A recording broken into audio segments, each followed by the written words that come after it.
मराठा समाजाची आमची लढाई विशाल भाई अगोदर आरक्षणासाठीच आहे आणि होती. हा. आमचा लढा सरकार सोबत होता. हम्म. परंतु लवांडेजी म्हणले त्या मताशी मी सहमत नाही. आमच्या आरक्षणाला विरोध करायसाठी काही ओबीसी नेते पुढे आलेत, हे त्यांनी समजून घ्यावं.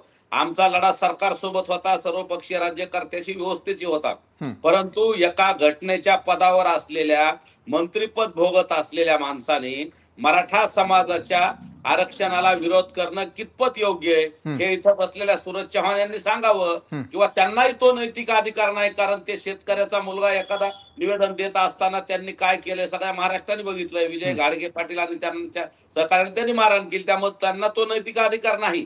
परंतु त्यांनी त्यांच्या पक्षाचे असलेले भुजबळ असतील किंवा अन्य काही नेते ते मराठा आरक्षणाला सातत्याने विरोध करतायत, जाणून बुजून विरोध करतायत. मग घटनेच्या पदावरचा आधी राजीनामा दिला पाहिजे ना, किंवा मराठा मताची जर त्यांना अपेक्षा असेल किंवा मराठा समाजाचे मत त्यांना पाहिजे असतील तर जाणून बुजून अशा पद्धतीने मराठा समाजाच्या विरोधात उपोषणाला बसणं असेल किंवा मराठा समाजाच्या बाबतीत डायरेक्ट विरोध करणं असेल, हे मराठा समाज कसा सहन करेल? आम्ही काही कुठल्या पक्षाचं नाव कधी घेतलं नव्हतं. सुरुवातीला मनोदाने कधी छगन भुजबळ साहेबाला किंवा ओबीसी नेत्यांना कधी टार्गेट सुरुवातीला केलं नाही.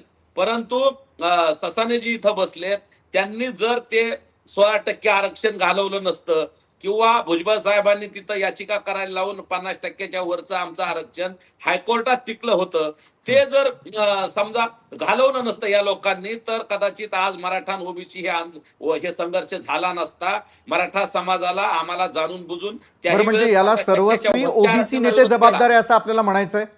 हा, याला सर्वस्वी ओबीसी नेते जबाबदार आहेत असा आपला आरोप आहे का गंगाधर काळकुटे? ओबीसी नेते आणि विशेष करून भुजबळ जबाबदार आहे. छगन भुजबळांनी पैसे देऊन लोक कोर्टात पाठवले, त्यात मंगेश ससाने साहेब सुद्धा आहेत. ते जरी आता नाही म्हणतील, माझ्या फेसबुकला जा. बरं, तुमच्या प्रश्नाचं उत्तर घेऊयात मंगेश ससाणेंकडून. तिथं सत्कार केलाय यांचा, कुठं आपल्या बारामतीच्या जवळ असलेल्या इंदापूरच्या सभेत सत्कार केलाय. त्याचा कालच व्हिडिओ मला एक जण पाठवला, मी शेअर केलाय. हे पाप केलं नसतं, मराठा समाजाचं आरक्षण घालवण्याचं पाप केलं नसतं, तुम्ही पाप करताय ओबीसीच्या आरक्षण घुसा झाला नसता. मराठा